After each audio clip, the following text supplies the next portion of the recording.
ദൈവനാമം മഹത്വപ്പെടുമാറാകട്ടെ. വീണ്ടും ദൈവവചന പഠനത്തിനായിട്ട് ദൈവം ഒരവസരം കൂടി നൽകിയതോർത്ത് ദൈവത്തെ സ്തുതിക്കുന്നു. ഫിലിപ്പിയർക്ക് എഴുതിയ ലേഖനമാണ് നാം പഠിച്ചുകൊണ്ടിരിക്കുന്നത്. 2-ാമത്തെ അധ്യായം, അതിന്റെ 4-ാമത്തെ വാക്യം വരെ നമ്മൾ ചിന്തിക്കുകയുണ്ടായി. തുടർന്നുള്ള ചില വാക്യങ്ങൾ നമുക്ക് ചിന്തിക്കുവാനായിട്ട് ഇന്ന് സമയമെടുക്കാം. ക്രിസ്തുവേശുവിലുള്ള 5-ാമത്തെ വാക്യം, ക്രിസ്തുവേശുവിലുള്ള ഭാവം തന്നെ നിങ്ങളിലും ഉണ്ടായിരിക്കട്ടെ. ക്രിസ്തുവേശുവിൽ ഉള്ള ഭാവം നമ്മളിൽ ഉണ്ടായിരിക്കണം എന്നാണ് വചനം പറയുന്നത്. അതിനുശേഷം ക്രിസ്തുവേശുവിലുള്ള ഭാവം എന്താണ് എന്നാണ് തുടർന്നുള്ള വാക്യങ്ങളിൽ നമുക്ക് കാണാനായിട്ട് കഴിയുന്നത്. ഇത് ക്രിസ്തുവേശുവിലുള്ള ഭാവം എന്താണ് എന്നുള്ളത് അതിന് മുമ്പിലുള്ള വാക്യങ്ങൾ കൂടെ ചേർത്ത് വായിക്കുകയും പഠിക്കുകയും ചെയ്യുന്നതാണ് കൂടുതൽ പ്രയോജനകരം. 3-ാമത്തെ വാക്യത്തിൽ താഴ്മയോടെ, ശാഠ്യത്താലോ ദുരഭിമാനത്താലോ ഒന്നും ചെയ്യാതെ താഴ്മയോടെ ഓരോരുത്തൻ മറ്റുള്ളവനെ ശ്രേഷ്ഠൻ എന്ന് എണ്ണിക്കൊള്ളുവിൻ എന്ന് പറഞ്ഞു. അപ്പോൾ അവിടെ ഒരു താഴ്മയെ കുറിച്ച് പറയുന്നുണ്ട്. പിന്നെ 4-ാമത്തെ വാക്യത്തിൽ ഓരോരുത്തൻ സ്വന്തം ഗുണമല്ല മറ്റുള്ളവന്റെ ഗുണവും കൂടെ നോക്കണം. ഈ 2 കാര്യങ്ങൾ പറഞ്ഞുകൊണ്ടാണ് ക്രിസ്തുവേശുവിലുള്ള ഭാവം നിങ്ങളിൽ ഉണ്ടായിരിക്കണം എന്ന് പറയുന്നത്. അപ്പോൾ ക്രിസ്തുവേശുവിലുള്ള ഭാവം നിങ്ങളിൽ വേണ്ടത് എന്തൊക്കെയാണ് എന്ന് ചോദിച്ചാൽ അത് താഴ്മ എന്നുള്ളത് ഒന്ന്, മറ്റൊന്ന് സ്വന്തം ഗുണമല്ല മറ്റുള്ളവന്റെ ഗുണം കൂടി നോക്കണം. സ്വന്തം ഗുണം അല്ല മറ്റുള്ളവന്റെ ഗുണവും കൂടെ നോക്കണം എന്ന് പറയുമ്പോൾ സ്വന്തം ഗുണം ഒന്നും നോക്കണ്ട എന്നുള്ളതല്ല, മറിച്ച് സ്വന്തം ഗുണം മാത്രം നോക്കുക എന്നുള്ളതാണ് ദൈവവചന വിരുദ്ധമായിട്ടുള്ള കാര്യം. സ്വന്തം ഗുണം മാത്രം നോക്കുന്ന ആളുകളെ സ്വസ്നേഹികളിൽ നിന്നും സ്വാർത്ഥരിൽ നോക്കിയാണ് ആളുകൾ പറയുന്നത്, അല്ലെങ്കിൽ വചനം പറയുന്നത് എന്ന് നമുക്കറിയാമല്ലോ. അപ്പോൾ ക്രിസ്തുവേശുവിലുള്ള ഭാവം എന്തായിരിക്കണം എന്ന് ചോദിച്ചാൽ അതിന് മുൻപ് പറഞ്ഞിരിക്കുന്നതായിട്ടുള്ള ഈ 2 ഗുണങ്ങളെയാണ് പ്രാഥമികമായിട്ടും ഈ വേദഭാഗത്ത് ചൂണ്ടിക്കാണിച്ചിരിക്കുന്നത്. ക്രിസ്തുവേശുവിലുള്ള ഭാവം വേറെ ധാരാളം ഭാവമുണ്ട് എന്ന് നമുക്കറിയാം, ഭാവങ്ങളുണ്ട്. എന്നാൽ ഇവിടെ ഈ ഒരു പശ്ചാത്തലത്തിൽ ഈ ഒരു വേദഭാഗത്ത് ക്രിസ്തുവേശുവിലുള്ള ഭാവം എന്ന് പറയുമ്പോൾ അവിടെ ഉദ്ദേശിച്ചിരിക്കുന്നത് പ്രധാനമായും താഴ്മ എന്നുള്ളതും പിന്നെ സ്വന്തം ഗുണമല്ല മറ്റുള്ളവന്റെ ഗുണവും കൂടെ നോക്കണം എന്നുള്ളതുമാണ്. ശരി, ക്രിസ്തുവേശുവിലുള്ള ഭാവം തന്നെ നിങ്ങളിലും ഉണ്ടായിരിക്കട്ടെ എന്ന് പറയുമ്പോൾ അത് സാധ്യമാകുമോ എന്ന് ചോദിച്ചാൽ അത് ഈ ലേഖനത്തിൽ മാത്രമല്ല, കൊരിന്ത്യർക്ക് ലേഖനം എഴുതുമ്പോഴും പൗലോസ് അപ്പോസ്തലൻ ഉപയോഗിക്കുന്നതായിട്ടുള്ളൊരു പ്രയോഗം നമുക്ക് കാണുവാനായിട്ട് സാധിക്കും.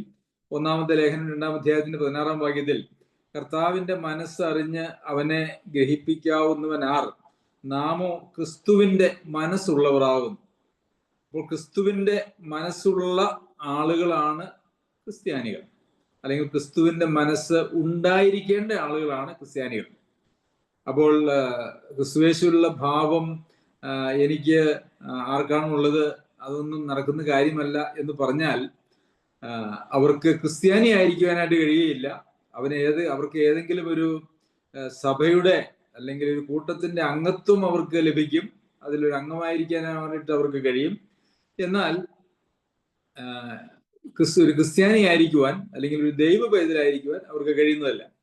അപ്പോൾ ക്രിസ്തുവിന്റെ മനസ്സ് ഉള്ളവരാകുക എന്ന് പറഞ്ഞാൽ അത് പെട്ടെന്നൊരു സുപ്രഭാതത്തിൽ നമ്മൾ 100% ക്രിസ്തുവിന്റെ മനസ്സ് ഉള്ളവരായി തീരുകയല്ല, മറിച്ച് നാം ദൈവത്തിന്റെ മകനോ മകളോ ആയി തീരുമ്പോൾ, വീണ്ടും ജനനത്തിലൂടെ ദൈവത്തിന്റെ മകനോ മകളോ ആയി തീരുമ്പോൾ പിന്നെ നമ്മുടെ ജീവിതത്തിൽ ദൈനംദിനമുള്ള രൂപാന്തരത്തിലൂടെ നമ്മളിൽ രൂപപ്പെട്ടു വരുന്ന മനസ്സാണ് ക്രിസ്തുവിന്റെ മനസ്സ് എന്ന് പറയുന്നത്. അപ്പോൾ ക്രിസ്തുവിലുള്ള ഭാവം, ക്രിസ്തുവിന്റെ മനസ്സ് നമ്മളിൽ ഉണ്ടായിരിക്കണം. അതിനുശേഷം ക്രിസ്തുവിന്റെ ഭാവം എന്തായിരുന്നു, അല്ലെങ്കിൽ ക്രിസ്തുവിന്റെ മനസ്സ് എങ്ങനെയുള്ള മനസ്സായിരുന്നു, അത് നിങ്ങളിൽ ഉണ്ടായിരിക്കേണ്ടത് ഏത് നിലയിലാണ് എന്നുള്ളതാണ് നമുക്ക് തുടർന്ന് വായിക്കുവാനായിട്ട് കഴിയുന്നത്. അവൻ ദൈവരൂപത്തിൽ ഇരിക്കെ ദൈവത്തോടുള്ള സമത്വം മുറുകെ പിടിച്ചുകൊള്ളണം എന്ന് വിചാരിക്കാതെ ദാസരൂപം എടുത്തു, മനുഷ്യ സാദൃശ്യത്തിലായി, തന്നെത്താൻ ഒഴിച്ച് വേഷത്തിൽ മനുഷ്യനായി വിളങ്ങി തന്നെത്താൻ താഴ്ത്തി ക്രൂശിലെ മരണത്തോളം അനുസരണമുള്ളവനായി തീർന്നു. ഇതാണ് കർത്താവായ യേശുക്രിസ്തുവിൽ ഉണ്ടായിരുന്ന ഭാവം, അല്ലെങ്കിൽ കർത്താവായ യേശുക്രിസ്തുവിൽ ഉണ്ടായിരുന്ന മനസ്സ് എന്ന് പറയുന്നത്. നമുക്കറിയാം, ദൈവത്തോടുള്ള സമത്വം എന്ന് പറയുമ്പോൾ അതിനെ തുലനം ചെയ്യുവാനായിട്ട് ഈ ലോകത്തൊന്നുമില്ല. ദൈവത്തോടുള്ള സമത്വം, ദൈവത്തിന് തുല്യനായിരിക്കുന്നു, ദൈവവുമായിട്ട് ഒരു വ്യത്യാസവുമില്ല, ത്രിയേക ദൈവം, ത്രിത്വം എന്ന് പറയുന്നത് അതുകൊണ്ടാണ്.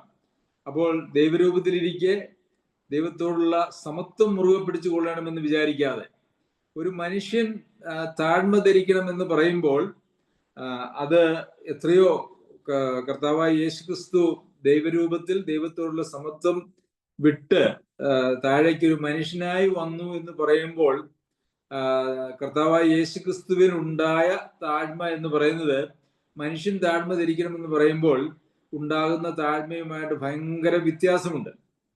ഇത് നമുക്ക് ചിന്തിക്കാൻ കഴിയാത്തതായ ഒരു കാര്യമാണ്, നമ്മുടെ മനസ്സിന് ഉൾക്കൊള്ളാൻ കഴിയാത്തതായൊരു കാര്യമാണ്. നമുക്ക് ലളിതമായിട്ട് നമ്മുടെ വാക്കുകളിലൊക്കെ ഇങ്ങനെ പറയാനായിട്ട് കഴിയും, ദൈവം മനുഷ്യനായി വന്നു എന്നൊക്കെ പറയുമ്പോഴും ആ താഴ്ചയുടെ വലിപ്പം, അതിൻ്റെ ശ്രേഷ്ഠത, അതിൻ്റെ ആഴങ്ങൾ എന്ന് പറയുന്നത് നമുക്ക് ഉൾക്കൊള്ളാൻ കഴിയാത്തത് തന്നെയാണ്. കാരണം ഇവിടെ നമുക്ക് കാണാനായിട്ട് കഴിയുന്നത്, ദൈവം തൻ്റെ ഒരു സൃഷ്ടിയിൽ ഒന്നായിട്ട് മാറുകയാണ്. താൻ സൃഷ്ടിച്ച തൻ്റെ സൃഷ്ടികളിൽ ഒരുവനായിട്ട് കർത്താവായ യേശുക്രിസ്തു ദൈവത്തോടുള്ള സമത്വം മുറുകെ പിടിച്ചുകൊള്ളണമെന്ന് വിചാരിക്കാതെ വന്നു എന്നുള്ളതാണ് അതിൻ്റെ താഴ്മയുടെ ആഴം എന്ന് പറയുന്നത്. അതുകൊണ്ട് ഒരു ദൈവ പൈതലിന് താഴ്മ ധരിക്കുവാനായിട്ട് യാതൊരു വക പരിധികളും ഇല്ല എന്നുള്ളതാണ്. മറ്റുള്ളവരെ ശ്രേഷ്ഠരായി കാണണം. നമ്മൾ ഈ അധ്യായത്തിന്റെ ആദ്യ ഭാഗത്ത് നമ്മളത് വായിച്ചു. താഴ്മയോടെ ഓരോരുത്തരും മറ്റുള്ളവനെ തന്നേക്കാൾ ശ്രേഷ്ഠനെന്ന് എണ്ണിക്കൊള്ളുവിൻ, എന്നേക്കാൾ മറ്റെല്ലാവരും ശ്രേഷ്ഠരാണ് എന്നെണ്ണുവാനുള്ള താഴ്മ നമ്മളിൽ ഓരോരുത്തരിലും വരണം എന്നുള്ളതാണ് ക്രിസ്തുവിന്റെ താഴ്മയെ കാണിച്ചുകൊണ്ട് ഇവിടെ പൗലോസ് അപ്പോസ്തലൻ പറയുന്നത്. കർത്താവായ യേശു ക്രിസ്തുവിന്റെ യാഗമരണത്തെ ഓർക്കുമ്പോൾ പലപ്പോഴും ഈ ഒരു വേദഭാഗം എടുത്ത് നമ്മൾ വായിക്കുകയും ധ്യാനിക്കുകയും ചെയ്യാറുണ്ട്. എന്നാൽ ഇത് കർത്താവിൻ്റെ അത് ചെയ്യുന്നതിൽ കുഴപ്പമൊന്നുമില്ല, അത് ശരി തന്നെയാണ്. എങ്കിലും ഈ ഒരു വേദഭാഗം എന്ന് പറയുന്നത് കർത്താവിൻ്റെ താഴ്മയെ പഠിപ്പിക്കുന്നതിന് വേണ്ടി പൗലോസ് അപ്പോസ്തലൻ എഴുതിയതല്ല, മറിച്ച് കർത്താവിൻ്റെ താഴ്മ ഏത് നിലയിൽ ദൈവമക്കളായിരിക്കുന്ന തൻ്റെ പൈതങ്ങളുടെ ജീവിതത്തിൽ ഉണ്ടായിരിക്കണം എന്നുള്ളത് കാണിക്കുവാനായിട്ടാണ് ഇവിടെ ഇത് ഈ പശ്ചാത്തലം എന്ന് പറയുന്നതാണ്. അതാണ്, അങ്ങനെയാണ് ഇവിടെ എഴുതിയിരിക്കുന്നത്. അപ്പോൾ നമുക്കറിയാം, ഫിലിപ്പിയിലെ സഭയിൽ വിവിധ ആത്മീക നിലവാരത്തിലും പക്വതയിലും പരിജ്ഞാനത്തിലും ഉള്ളതായിട്ടുള്ള ധാരാളം വിശ്വാസികൾ ഉണ്ടായിരുന്നു. അവരുടെ ആത്മീക പ്രായം, പക്വത എന്നൊക്കെ പറയുന്നത് വളരെ വ്യത്യസ്തമായിരിക്കാം. അവിടെ ഒരുപക്ഷെ കർത്താവിന്റെ പൈതലായി മാറി സഭയുടെ അംഗമായി തീർന്നതിന് ശേഷം 1 മാസമായ ആളും കാണാം, ഒരുപക്ഷെ 3, 4, 5 വർഷമായ ആളുകളും കാണാം, അല്ലെങ്കിൽ 1, 2 വർഷമായിട്ടുള്ള ആളുകൾ കാണാം. അങ്ങനെ വ്യത്യസ്ത തലത്തിൽ, വിശ്വാസത്തിന്റെ തലത്തിലും അതുപോലെ തന്നെ പരിജ്ഞാനത്തിന്റെ തലത്തിലും കൃപാവരത്തിന്റെ തലത്തിലും ഒക്കെ ഉള്ളതായിട്ടുള്ള ആളുകൾ ആ സഭയിൽ ഉണ്ടായിരുന്നു. എന്നാൽ ഈ കൽപ്പന, നിങ്ങൾ എല്ലാവരും നിങ്ങൾ ഓരോരുത്തൻ മറ്റുള്ളവനെ തന്നെക്കാൾ ശ്രേഷ്ഠനെന്ന് എണ്ണിക്കൊള്ളുവൻ എന്ന് പറയുമ്പോൾ അതിനകത്തുനിന്ന് ഒഴിവ് കഴിവ് ആർക്കുമില്ല എന്നുള്ളതാണ്. അവിടെ ഒരുപക്ഷെ 10, 15 വർഷമായി, അല്ലെങ്കിൽ 10, 20 വർഷമായി അവിടെ സഭാ ശുശ്രൂഷ ചെയ്യുന്നതായിട്ടുള്ള മൂപ്പന്മാർക്കും അതുപോലെ തന്നെ ഭൗതിക ശുശ്രൂഷകൾക്ക് നേതൃത്വം കൊടുക്കുന്നതായിട്ടുള്ള ഡീക്കന്മാർക്കും അതുപോലെ ഒരുപക്ഷെ ആ സഭയിലേക്ക് കടന്നു വന്നതായ 1 മാസം മാത്രമുള്ളതായ പ്രായമുള്ളതായിട്ടുള്ള ഒരു ദൈവപൈതലിനും എല്ലാവർക്കും ബാധകമായിട്ടുള്ള ഒരു പ്രമാണമാണ് മറ്റുള്ളവരെ തന്നേക്കാൾ ശ്രേഷ്ഠൻ എന്ന് എണ്ണുക എന്നുള്ളത്. എന്നാൽ അത് ഒരു സഭയുടെ കിട്ടുറപ്പിനും സഭയുടെ ഐക്യത്തിനും ക്രിസ്തുവിന്റെ ശരീരം എന്ന നിലയിൽ ഒരു സഭയ്ക്ക് മുമ്പോട്ട് പോകുന്നതിനും അത് ഏറ്റവും അനിവാര്യമായിരിക്കുന്ന ഘടകമാണ് എന്നുള്ളത് നാം മനസ്സിലാക്കേണ്ടത് ആവശ്യമാണ്. പലപ്പോഴും പക്ഷേ മനുഷ്യരുടെ സഭയിലെ അംഗങ്ങളുടെ ചിന്താഗതി എന്ന് പറയുന്നത് ഞാൻ മെച്ചപ്പെട്ടവനും അതുപോലെ തന്നെ മറ്റ് സഭയിലെ അംഗങ്ങൾ ഒരുപക്ഷെ എന്നേക്കാളൊക്കെ വളരെ നിലവാരം താണയാളും അവരൊക്കെ എന്നെ കണ്ടു പഠിക്കേണ്ടവരും അല്ലെങ്കിൽ ഞാൻ അവരെക്കാൾ മെച്ചം എന്ന് പറയുന്ന ഒരു മനോഭാവമാണ് ഇന്ന് അനേക സഭകളിലും നമുക്ക് വളരെ വ്യാപകമായിട്ട് കാണാനായിട്ട് കഴിയുന്നത്. അങ്ങനെ ഞാൻ എല്ലാവരെക്കാൾ മെച്ചമാണ് അല്ലെങ്കിൽ ഞാൻ ആരെക്കാൾ അത്ര മോശമല്ല എന്ന് ചിന്തിക്കുന്നതായിട്ടുള്ള ചിന്ത അത് ഒരു ആത്മീക വളർച്ചയ്ക്ക് വളരെ വലിയ ഒരു തടസ്സമാണ്. അത് സ്വയ ന്യായീകരണത്തിനും നീതീകരണത്തിനും ഒക്കെ ഇടയാകുന്നു എന്ന് മാത്രവുമല്ല, നമുക്ക് നമ്മെ തന്നെ മനുഷ്യരെ തമ്മിൽ അങ്ങോട്ടും ഇങ്ങോട്ടും തുലനം ചെയ്ത് ആളുകളെ വിലയിരുത്തുന്ന ഒരു പരിപാടി നമുക്ക് അനുവദനീയമല്ല. നമ്മെ തുലനം ചെയ്യണമെങ്കിൽ അത് കർത്താവായ യേശു ക്രിസ്തു എന്ന നിലവാരത്തോട് മാത്രമേ തുലനം ചെയ്യുവാനായിട്ട് നമുക്ക് അവകാശമുള്ളൂ, അതിനെ നമുക്ക് അനുവാദമുള്ളൂ. ഇന്ന് ഞാൻ എല്ലാവരെക്കാൾ മെച്ചമാണ് എന്ന് ചിന്തിച്ചുകൊണ്ട് സഭയിൽ കുറച്ച് ആളുകൾ ഉണ്ടെങ്കിൽ അവരെല്ലാം ഒരു നിഗളത്തിന്റെ ആത്മാവിലേക്ക്, ഒരു നിഗളത്തിലേക്ക് ജീവിക്കുന്ന ജീവിതമായിട്ടാണ് അവരുടെ ജീവിതങ്ങൾ പോവുകയുള്ളൂ എന്ന് നമുക്ക് കാണുവാനായിട്ട് കഴിയും. ഈ അന്ത്യകാലത്ത് പ്രത്യേകിച്ചും ഈ ഒരു പ്രശ്നം വളരെ വ്യാപകമായിട്ടുണ്ട്. ഒരു കേരളത്തിന്റെ സംസ്കാരത്തിൽ അല്ലെങ്കിൽ മലയാളികളുടെ സംസ്കാരത്തിൽ തന്നെ ഈ ഒരു പ്രശ്നം വലിയൊരു പ്രശ്നമാണ് എന്ന് നമുക്ക് കാണുവാനായിട്ട് കഴിയും.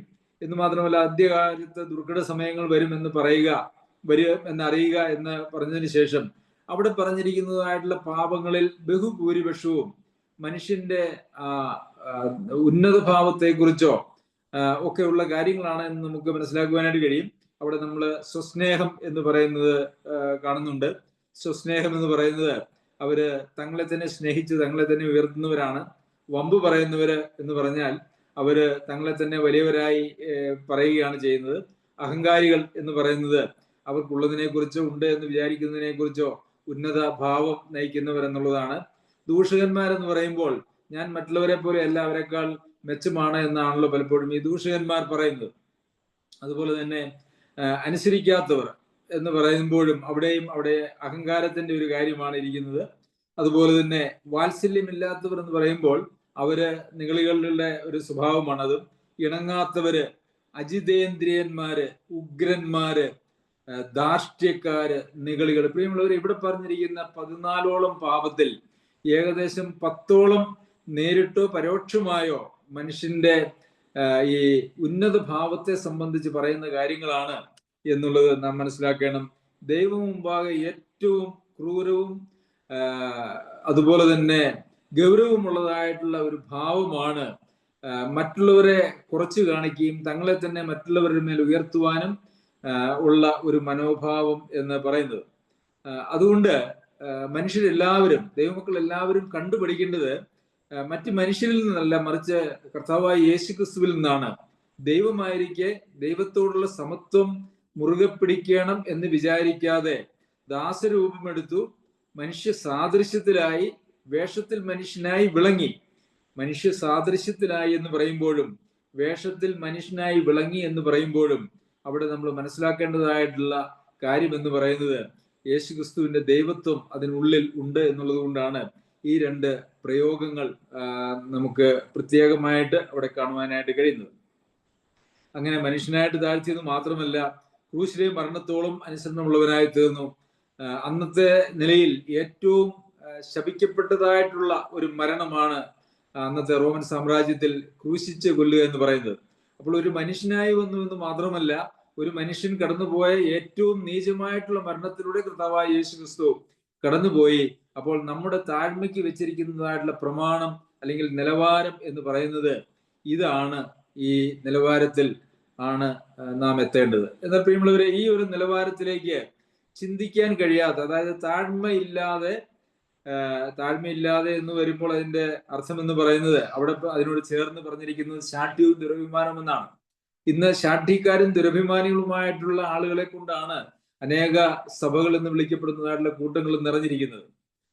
അതുപോലെ തന്നെ ഞങ്ങള് എല്ലാം അറിയുന്നവരെന്നും ഞങ്ങൾക്ക് ആരിൽ നിന്നും പഠിക്കുവാൻ ആവശ്യമില്ല എന്ന് ചിന്തിക്കുന്നവരും ഞങ്ങൾ വേണമെങ്കിൽ എല്ലാവരെയും പഠിപ്പിക്കാമെന്ന് ചിന്തിക്കുന്നവരും ഇങ്ങനെയൊക്കെയുള്ള ആളുകളുടെ കൂട്ടങ്ങളാണ്. അവർക്കൊരിക്കലും ആത്മീയമായിട്ടുള്ള ഒരു പരിജ്ഞാനത്തിലേക്ക് എത്തുവാനായിട്ട് കഴിയുന്നതല്ല. അവരൊക്കെ ശിശുക്കൾ, ക്രിസ്തുവിൽ ശിശുക്കളായി ജഡികന്മാരായിട്ട് ജീവിക്കുന്ന ആളുകളാണ്. അതിനെക്കുറിച്ച് തിമോത്തിയോസിന് എഴുതിയ ലേഖനത്തിൽ നാം വായിക്കുമ്പോൾ ഇങ്ങനെയുള്ള ആളുകളെ വിട്ട് ഒഴിഞ്ഞുകൊള്ളുക. ഒരു മനുഷ്യനെ വിട്ട് ഒഴിയണം എന്ന് പറയുമ്പോൾ അതിൻ്റെ അർത്ഥം എന്ന് പറയുന്നത് അവര് നന്നാവാനായിട്ടുള്ള ഒരു സാധ്യത ഇല്ല എന്നുള്ളതാണ്. കാരണം അതുകൊണ്ടാണ് ഇങ്ങനെയുള്ള നാനാവിധമായിട്ടുള്ള നിഗളത്തിന്റെ മനോഭാവങ്ങൾ അവരെ ചുറ്റി വരിഞ്ഞിരിക്കുന്നത് എന്നാണ് തിമോത്തിയോസിന് എഴുതിയ 2-ാം ലേഖനം 3-ാം അധ്യായത്തിന്റെ ആദ്യ വാക്യങ്ങളിൽ നമുക്ക് കാണുവാനായിട്ട് കഴിയുന്നത്. അപ്പോൾ ക്രിസ്തുയേശുവിന്റെ മനസ്സ് അല്ലെങ്കിൽ ഭാവം നമ്മളിൽ ഉണ്ടായിരിക്കണം എന്ന് പറയുമ്പോൾ അത് നാം യഥാർത്ഥത്തിൽ നമ്മുടെ ആത്മാവിൽ, നമ്മുടെ ചിന്താഗതിയിൽ, നമ്മുടെ മനസ്സിൽ നാം അങ്ങനെ താഴ്മയുള്ള ഒരു മനോഭാവം ഉള്ളവരായിട്ട് ഇരിക്കണം എന്നുള്ളതാണ്. എന്നാൽ നമുക്ക് ഈ താഴ്മ അഭിനയിക്കുവാനായിട്ട് സാധിക്കും. ഇന്ന് ലോകത്തിൽ അങ്ങനെ താഴ്മ അഭിനയിക്കുന്ന ആളുകൾ ധാരാളമുണ്ട്. അവര് സംസാരിക്കുമ്പോഴൊക്കെ വളരെ ഭവ്യതയോടുകൂടി സംസാരിക്കും. എന്നാൽ പലപ്പോഴും അവരുടെ ജീവിതത്തോട് ബന്ധപ്പെട്ട് അവരെ ഒന്ന് കറക്റ്റ് ചെയ്യാനോ എന്തെങ്കിലുമൊക്കെ ഒന്ന് തുനിഞ്ഞാൽ അവരുടെ എല്ലാ സ്വഭാവങ്ങളും, അവരുടെ തനിനിറം, നമ്മുടെ നാട്ടുഭാഷ പറയുമല്ലോ, അവരുടെ തനിനിറം പുറത്തു വരും. അപ്പോൾ ഒന്ന് ശാസിച്ചാൽ അവരുടെ തനിനിറം പുറത്തു വരും എന്ന് പറഞ്ഞതുപോലെ അവരുടെ അങ്ങനെയുള്ള ഒരു ഉപരിപ്ലവമായ അല്ലെങ്കിൽ കപടമായിട്ടുള്ള താഴ്മയുടെ ഒരു പ്രകടനമല്ല, മറിച്ച് നമ്മളുടെ ആത്മാവിന്റെ ഒരു മനോഭാവമായിരിക്കണം അങ്ങനെയുള്ള താഴ്മ എന്ന് പറയുന്നത്. മറ്റതൊക്കെ വെറും വ്യാജമാണ്. വ്യാജമായിട്ടുള്ള കാര്യങ്ങളൊക്കെ പുറത്തു വരും. പുറത്തു വന്നില്ലെങ്കിൽ പോലും വളരെ വിദഗ്ധരായിട്ടുള്ള ആളുകൾ അത് പുറത്തു വരാതെ സൂക്ഷിക്കാം. പക്ഷെ അതുകൊണ്ട് കാര്യമില്ല. ദൈവം നമ്മളുടെ ഹൃദയങ്ങളെ, നമ്മളുടെ മനസ്സിനെ അറിയുന്നുവല്ലോ.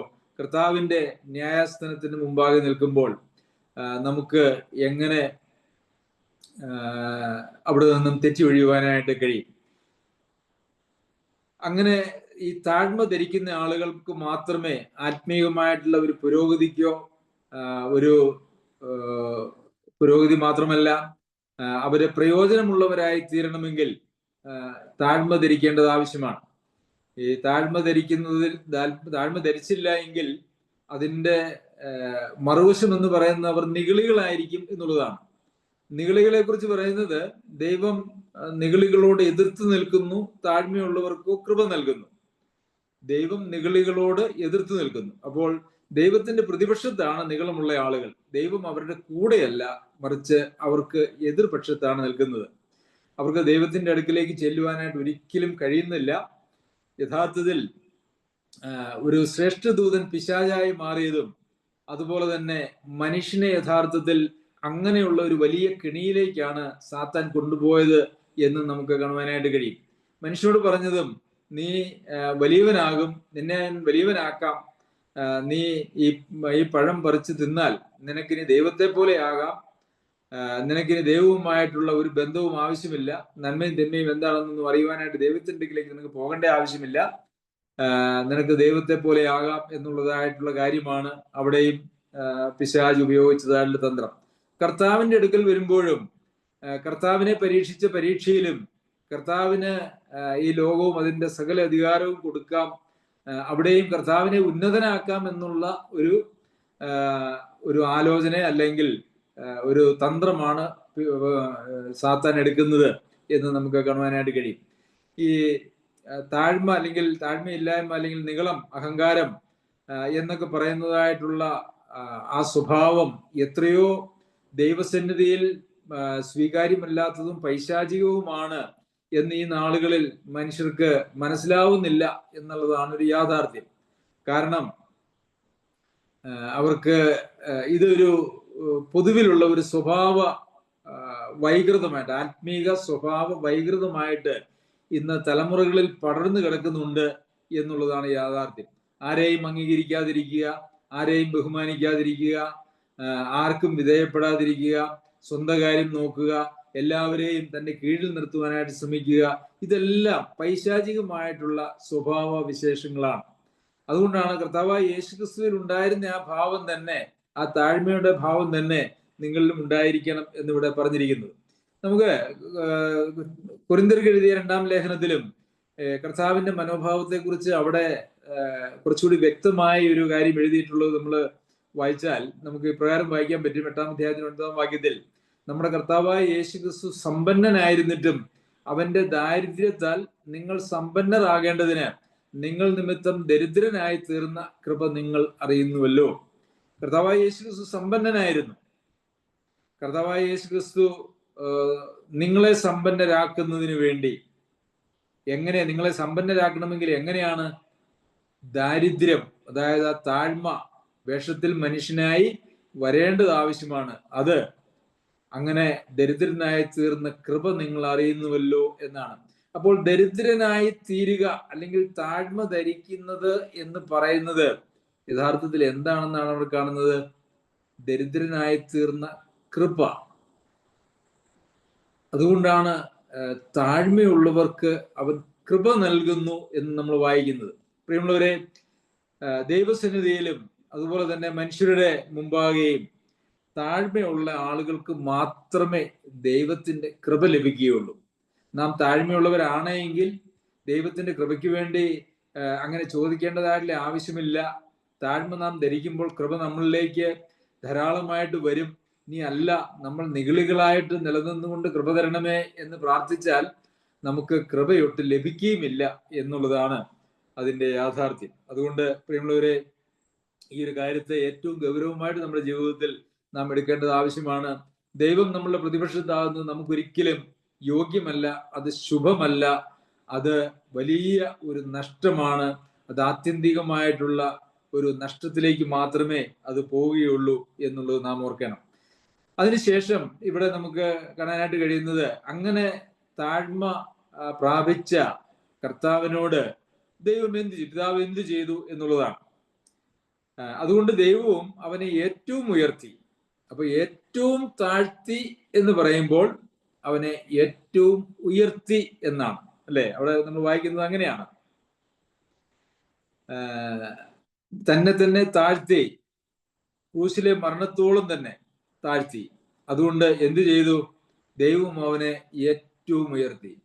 കർത്താവായ യേശുക്രിസ്തു തന്നെ ദൈവരൂപത്തിലിരിക്കെ, ദൈവസ്വരൂപത്തിലിരിക്കെ, ദൈവത്തോട് സമത്വമായിരിക്കെ തന്നെ ഏറ്റവും താഴ്ത്തി. ഇനി താഴ്ത്താനായിട്ട് ഒരു ലെവൽ ഇല്ല.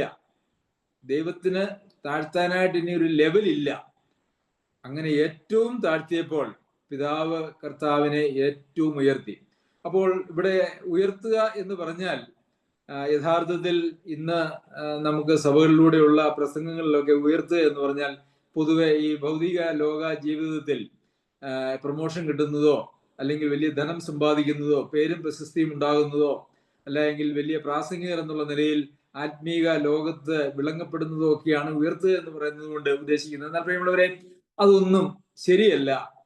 അങ്ങനെ ഒരു സൂചന പോലും ബൈബിളിലില്ല. ഏറ്റവും ഉയർത്തുക എന്ന് പറഞ്ഞാൽ ദൈവത്തിന് ഏറ്റവും പ്രിയപ്പെട്ടവരായി തീരുകയും ദൈവത്താൽ ഏറെ ഉപയോഗിക്കപ്പെടുകയും ചെയ്യുക എന്നുള്ളതാണ്.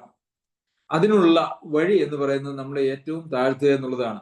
അപ്പോൾ നാം എത്രത്തോളം നമ്മെ താഴ്മ ധരിക്കുന്നുവോ അത്രത്തോളം നാം ദൈവത്തിന് പ്രിയമുള്ളവരായും ദൈവം അത്രത്തോളം നമ്മെ ഉപയോഗിക്കുകയും ചെയ്യും.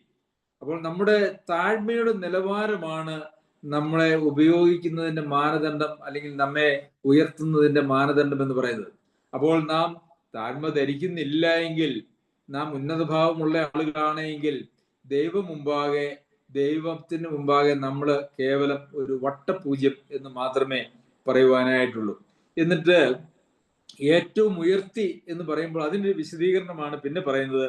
ഏറ്റവും ഉയർത്തി സകലത്തിനും മേലായ നാമം നൽകി.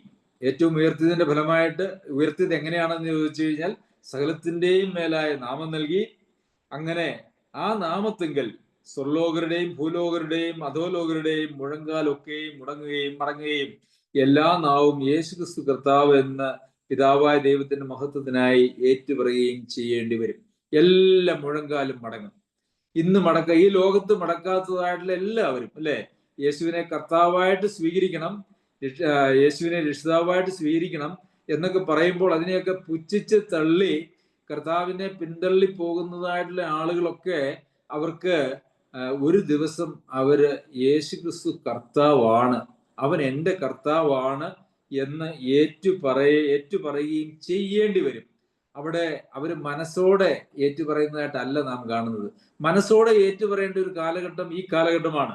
മാനസാന്തരപ്പെടാനും കർത്താവിന്റെ അടുക്കിലേക്ക് തിരികെ വരുവാനും നമുക്ക് ദൈവം അനുവദിച്ചിരിക്കുന്നതായിട്ടുള്ള കാലഘട്ടം ഈ കാലഘട്ടമാണ്. എന്നാൽ നമുക്ക് ഇഷ്ടമില്ല എങ്കിലും, നമുക്ക് താല്പര്യമില്ല എങ്കിലും, നാം ഒരു ദിവസം അങ്ങനെ ഈ യേശുക്രിസ്തു തന്നെ കർത്താവ് എന്ന് പിതാവായ ദൈവത്തിന്റെ മഹത്വത്തിനായി ഏറ്റുപറയുകയും ചെയ്യേണ്ടി വരും. അന്ന് സന്തോഷത്തോടെ ആയിരിക്കുകയില്ല, അന്ന് ന്യായവിധിയുടെ ദിവസത്തിലായിരിക്കും എന്നുള്ളതും നമുക്ക് ചിന്തിക്കേണ്ടത് ആവശ്യമാണ്. പ്രിയമുള്ളവരെ, എന്തുകൊണ്ടാണ് യേശുക്രിസ്തു കർത്താവ് എന്ന് ഏറ്റുപറയേണ്ടി വരും എന്ന് പറയുവാനായിട്ടുള്ള കാരണം, നാം തന്നെ നമ്മുടെ കർത്താവായിട്ട് ജീവിക്കുന്ന, അതായത് ഈ ദുരഭിമാനവും ശാഠ്യവും നിഗളവും ഉള്ളതായിട്ടുള്ള ആളുകളുടെ കർത്താവ് ആരാണെന്നറിയാമോ? യഥാർത്ഥത്തിൽ അവർ തന്നെയാണ്. അവരവരുടെ അധികാരത്തെ, അവരുടെ കർത്തൃത്വത്തെ സ്ഥാപിക്കുന്നതിന് വേണ്ടിയാണ് അവർ ഈ ഉന്നതഭാവവും നിഗളവും അല്ലെങ്കിൽ മറ്റുള്ളവരെ കുറവായി കാണുകയും ഒക്കെ ചെയ്യുന്നതിന്റെ പിന്നിലെ കാര്യം അതാണ്. അവര് ഞാനാണ് കർത്താവ്, ഞാനാണ് ശ്രേഷ്ഠൻ, ഞാനാണ് വലിയവൻ എന്നവരെ സ്ഥാപിക്കാൻ ശ്രമിക്കും. എന്നാൽ അന്ന് ഞാനല്ല, യേശുവാണ് യഥാർത്ഥത്തിലുള്ള കർത്താവ്, യേശുക്രിസ്തുവാണ് കർത്താവ് എന്ന് പിതാവായ ദൈവത്തിന്റെ മഹത്വത്തിനായി ഏറ്റുപറയുകയും ചെയ്യേണ്ടി വരും. എന്നാൽ ഇന്ന് നാം താഴ്മ ധരിച്ചാൽ ഇന്ന് തന്നെ യേശുവാണ് നമ്മുടെ കർത്താവ് എന്ന് നമ്മുടെ പ്രായോഗിക ജീവിതത്തിൽ നാം തെളിയിക്കുകയും ഏറ്റുപറയുകയും ചെയ്യുന്നതാണ്.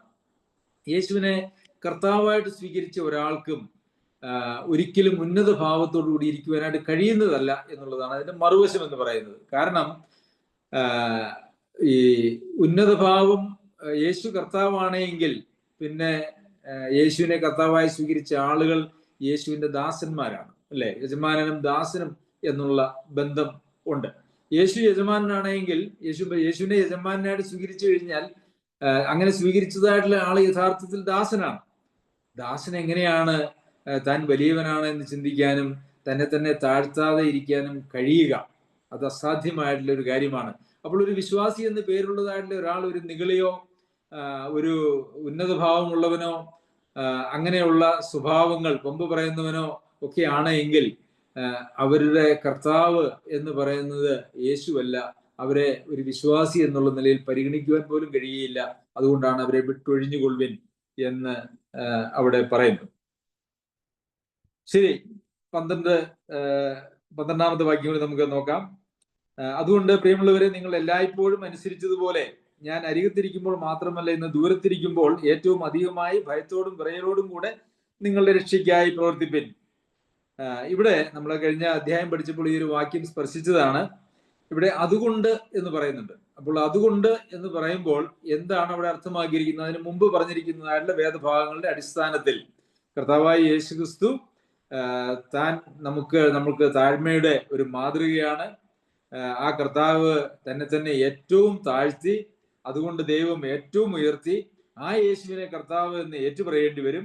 അതുകൊണ്ട് പ്രിയമുള്ളവരെ, നിങ്ങൾ എല്ലായ്പ്പോഴും അനുസരിച്ചതുപോലെ. ഇവിടെ 8ാമത്തെ വാക്യത്തിൽ അനുസരണമുള്ളവനായി തീർന്നു എന്നുള്ള പദമാണ് കർത്താവായ യേശുക്രിസ്തുവിനെ കുറിച്ച് ഉപയോഗിച്ചിരിക്കുന്നത്.